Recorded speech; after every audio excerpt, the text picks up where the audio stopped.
Votre bébé pleure sans raison de jour comme de nuit? Il semble de mauvaise humeur, sans oublier qu'il a les joues rouges et bave beaucoup. Il peut même faire un peu de fièvre et avoir les fesses irritées, ces symptômes sont assez évidents. Il y a de fortes chances pour que votre petit bout fasse ses dents, ça n'a l'air de rien, mais c'est une étape très douloureuse de la vie des bébés. C'est entre le 3e et le 12e mois que les premières dents pointent. Imaginez qu'une dent vienne percer vos gencives. Et oui, ça fait mal, en tant que parent, on souffre pour lui, n'est-ce pas? Chez certains enfants, la poussée dentaire est très douloureuse. Pour d'autres, un peu moins, dans tous les cas, c'est une phase incontournable. Et, heureusement, il existe 3 remèdes naturels pour soulager cette douleur rapidement. Toutes les grand-mères les connaissent, à vous maintenant de les découvrir. 1. Masser les gencives de bébé. C'est un des remèdes naturels les plus connus et les plus efficaces pour apaiser les douleurs de bébé. Et pour ça, vous n'avez besoin que de votre doigt, lavez-vous très soigneusement les mains. Repérez l'endroit de la gencive qui est gonflé.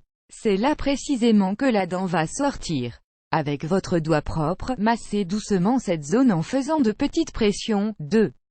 Utilisez un anneau de dentition refroidi. Vous avez certainement un anneau de dentition chez vous.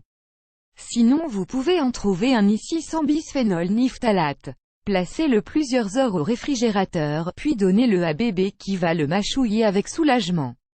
Le froid va anesthésier temporairement la gencive et apaiser la douleur. On attire votre attention sur le fait qu'il ne faut jamais mettre l'anneau de dentition au congélateur. Il serait trop froid et pourrait se coller sur les lèvres de bébé, ce qui serait aussi très douloureux. 3. Donner une racine d'iris bio. C'est sans doute le remède de grand-mère le moins connu de notre liste. Donnez à bébé une racine d'iris bio et laissez-le la mordre.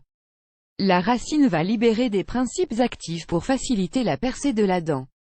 Précaution, il ne faut jamais laisser bébé sans surveillance lorsqu'il mâchouille cette racine. Pensez à bien enlever le cordon qui tient la racine, s'il y en a un. Cette astuce ne convient pas aux enfants qui ont déjà des dents, ils pourraient détacher des petits bouts de racine et s'étouffer. Et voilà, vous savez comment soulager naturellement les douleurs liées aux dents de bébé qui poussent, sans aucun baume gingival ni même aucun traitement homéopathique de type camellia. À votre tour, vous avez testé ces remèdes de grand-mère contre les douleurs de la poussée dentaire? Dites-nous en commentaire si c'est efficace. On a hâte de vous lire. Vous aimez cette astuce, partagez-la avec vos amis sur Facebook. À découvrir aussi, 17 astuces géniales que tous les parents devraient connaître. Surtout la 13e, 10 petits trucs que tous les parents devraient connaître.